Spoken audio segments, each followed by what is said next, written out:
I'm a teen mom, right?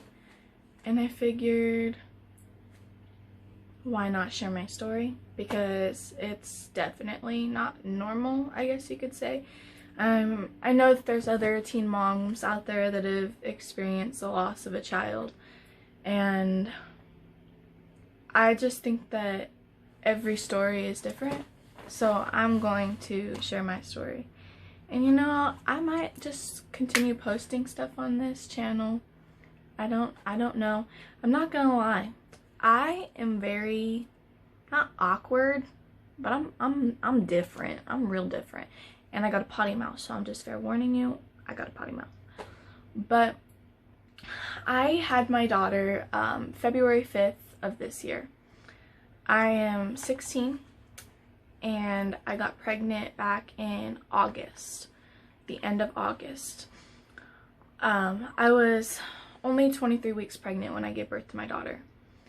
And her dad and I's relationship, we had been together for about 1.5 years, and we actually just broke up a little over 2 weeks ago. And that, I guess, if you guys want to hear the story of how we broke up, it's got a lot of interesting details in it, but that's just gonna make this video way too long. So, what happened with my daughter? I was so excited to be a mom. I wasn't trying to become a teen mom, but things happen. I had an IUD, and I ended up removing my IUD because of complications with it. And my ex and I weren't really smart, and we got drunk one night and had sex like 7 times and just was not smart about it. Well, come to find out, 8 weeks later I found out I was pregnant. I found out I was pregnant on October 5th of last year.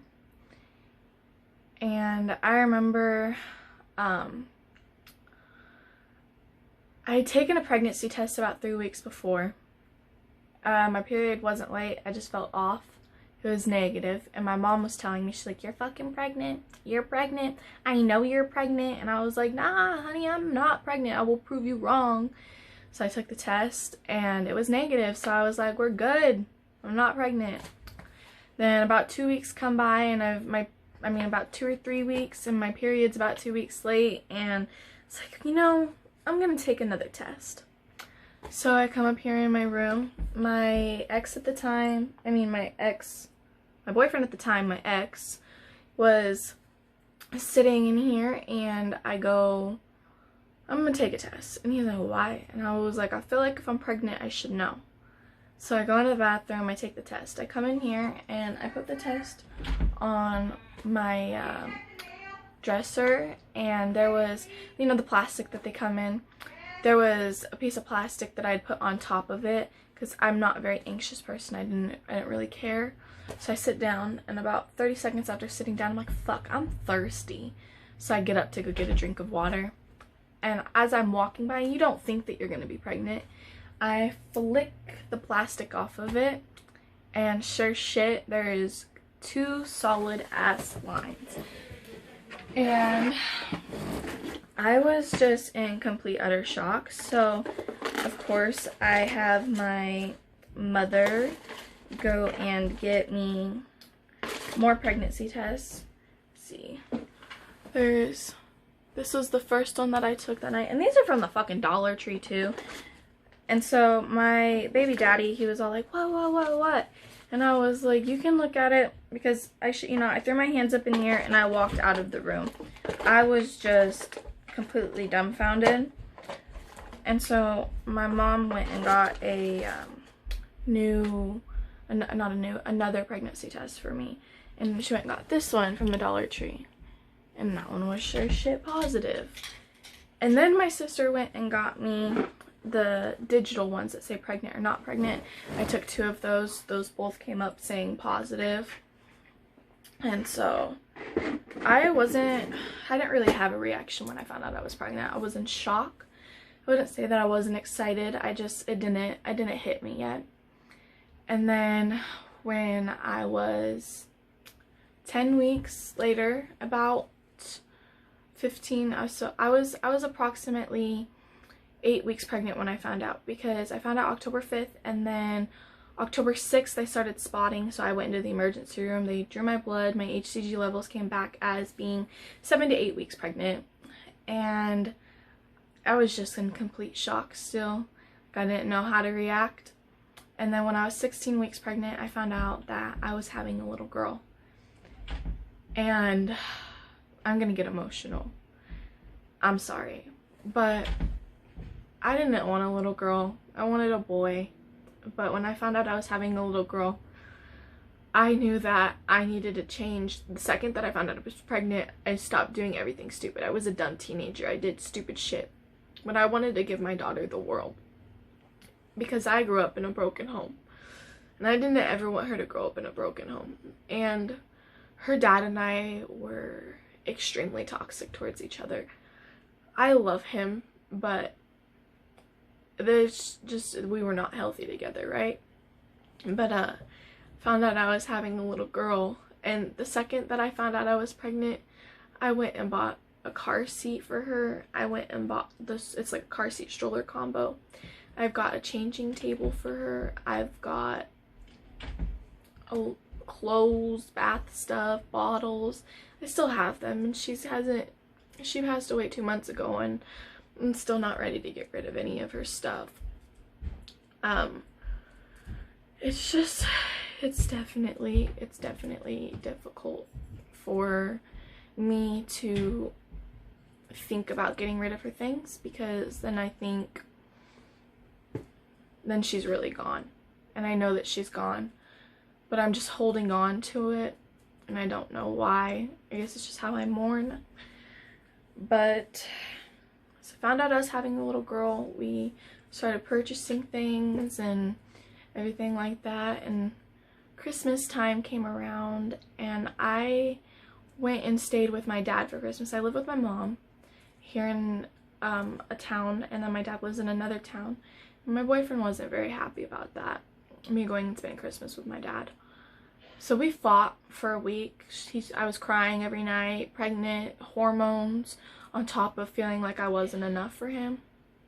And so there'd be times where I'd get so stressed out that I would chase him like down the street. He'd get pissed off at me, and I'd run after him because I didn't want him to leave me. And I knew that that wasn't an environment my daughter needed to live in at all. I was supposed to be a role model for my little girl. You know, if she would have made it, I don't know if I would have been able to leave her dad, and she would have never deserved to grow up watching the way that he treated me. And it wasn't just him. Like, I did put a lot of effort into our relationship being toxic, and I'm not even gonna lie. But how she passed away, I don't know how exactly, but the story behind it I can explain.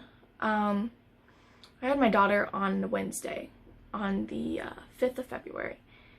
The Friday prior, I started spotting, very light spotting, which is kind of normal, but I still went into the emergency room.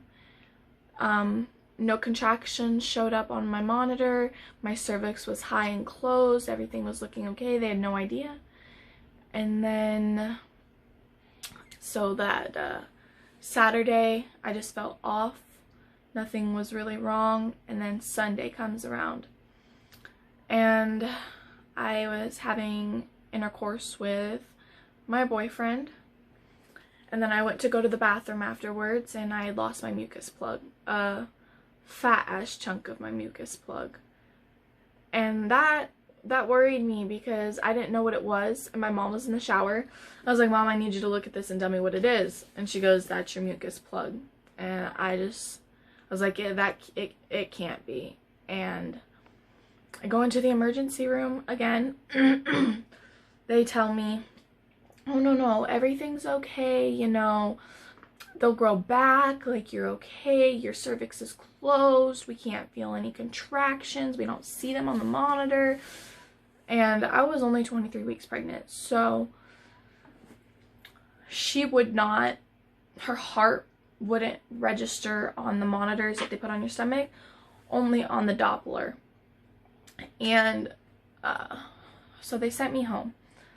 Monday, I wasn't feeling good. I started spotting a little bit more than what I had on Friday.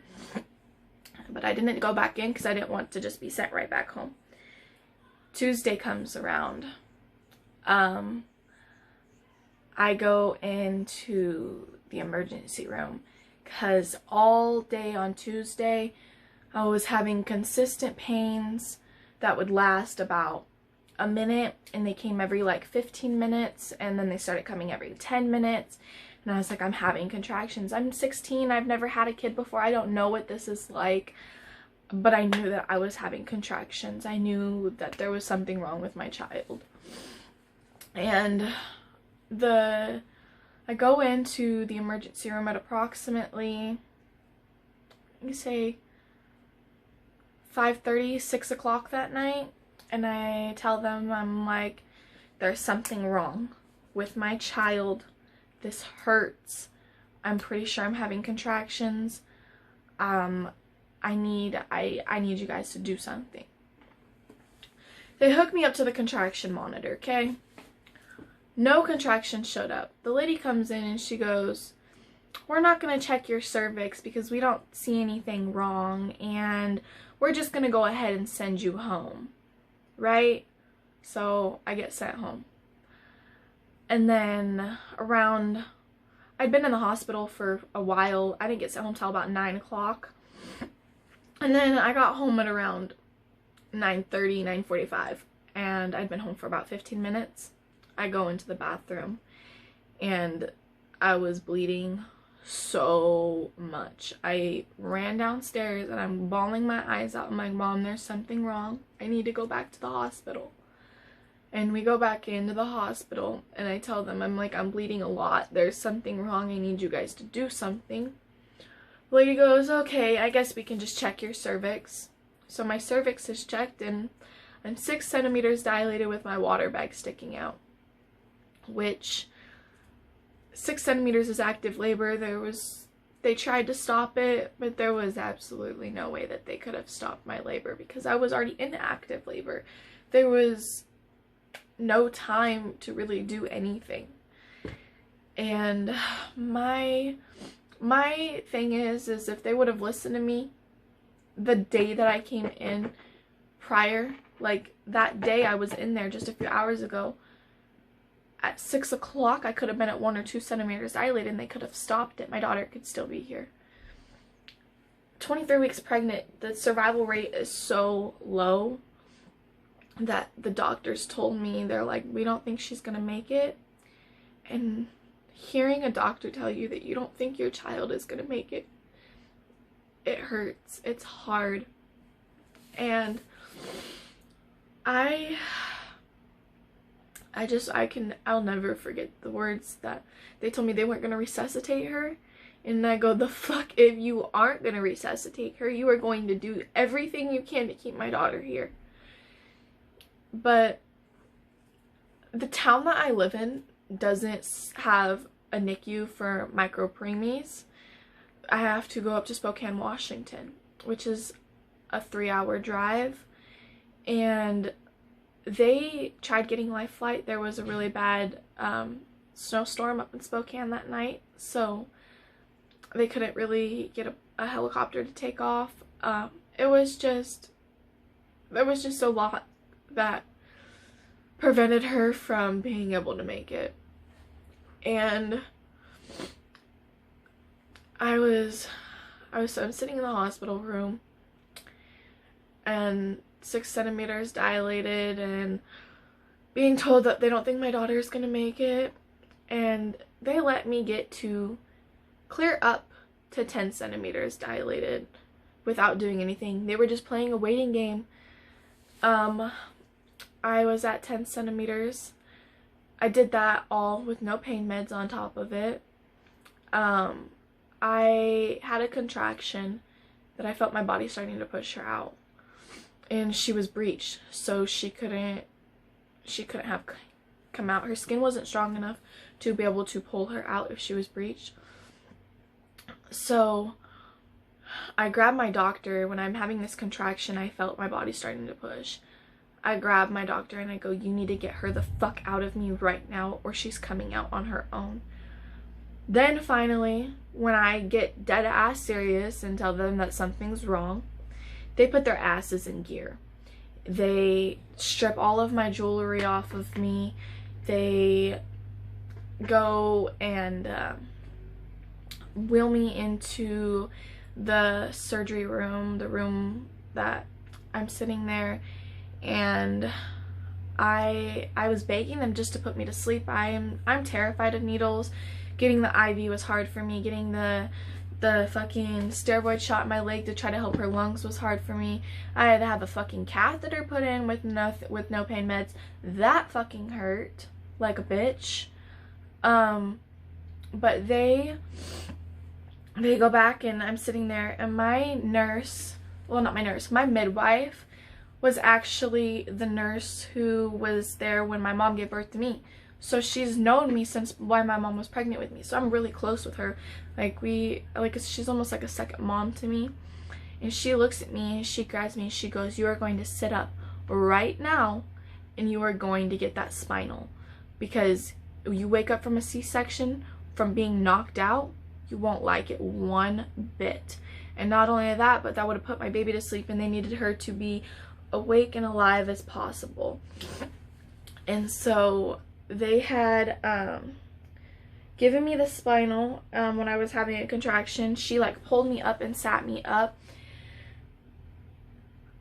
I was so scared to get the spinal, and I don't even know why, because that spinal just felt like a water drip down my back. It felt like nothing. And so I was getting my C-section done, and about 15 minutes later is when they pulled her out. And I was asking, I saw everybody getting all commotional next to me. I was like, is she out? And they're like, yeah, she's out, she's out. They started giving her CPR as soon as she got out, and they laid her down. They wheeled her into their NICU, and then Spokane got there with their fucking NICU shit. But they had to stabilize my daughter before they could get her up to Spokane, which they ended up not being able to stabilize her. And I had her at 1:15 in the morning, and then she passed away at 2:24.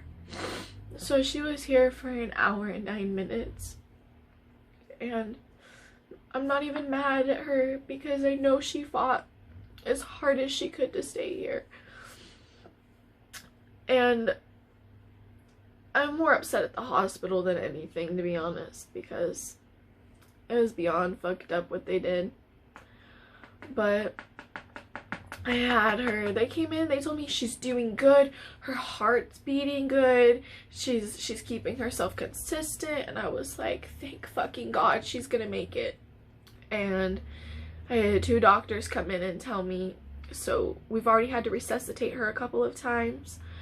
We need you to make the decision whether or not we keep resuscitating her.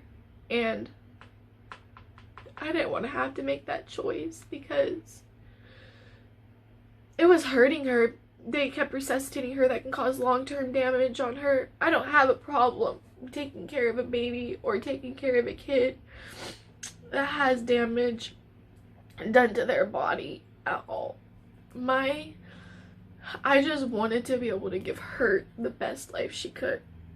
So I was gonna tell them to stop resuscitating her and hope and pray to God that he would help her, and that's all that I was gonna do. I was just gonna keep my faith and think, she's got this, she's strong. My daughter's father was like, hell no, I am so selfish, you are not gonna stop resuscitating my daughter.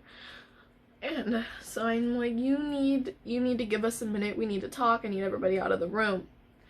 So we're in there, and then the doctors, both of the resuscitating doctors, leave. Not even a minute later, they come back into my room, and I knew that she was gone. I knew that there was something wrong. And they go, she passed away. And I can't even begin to explain to anybody the pain that flew through my body when the doctors told me my daughter had passed away. A body that I had shared inside of my body, a body that I had spent every waking hour with for the past 23 weeks, the body that I prepared to have a life with for the rest of my life, was gone. I would never see her again. I would never be able to feel her move again and never be able to hear her tell me that she loves me. I would never be able to fight and argue with my child. I would never be able to be the quote-unquote bad parent. But my daughter's father, his reaction was absolutely heartbreaking. He fell down onto his knees and started screaming. And seeing somebody that you love hurt like that, on top of losing somebody that you loved with every last ounce of blood in your body, it hurts. It's painful. It's a pain that I would never, ever wish upon absolutely anybody. But they had brought us back into, we were in my room, and the nurse goes, "Do you want to hold her?" And I was like, "Yeah, I want to hold my child." So they bring her into me. I don't know if I have pictures or not of with her tube still in her, but I have a few pictures. There's a couple pictures that I'm not gonna show because they are extremely graphic photos, but so I have this picture of her and me, and then I have, this is the photo of her hands, her little feet, and then this is a picture of her dad and me and her, and I have her diaper that she wore. You see, that's the size of my hand, right? This is how big her diaper was on her. So I'm not showing the rest of it, but it was huge on her. She was absolutely tiny. These this is her hat that she wore. These are some of my ultrasound pictures. But here are her hands and her feet. And it's hard. It's not even gonna lie, it's so difficult. But I know my daughter fought. I know she stayed as strong as she could. And I know that if I have faith in God, I'll see her again. And I'll be able to hold her. And that's all that matters, is that I be able to see my child again. And this is the blanket that she was wrapped up in. It's got a blood stain on it, and I cannot begin to explain or tell you how many times I have cried into this blanket. Ugly cried, sobbing my eyes out. It's a pain that I wouldn't wish upon anybody. But, and just to prove the fact that I was in the hospital multiple times before having her, here's all of my discharge papers from the week prior of being in the hospital. All discharge papers. Yeah, see, that's how I know they messed up. And here is her certificate of birth.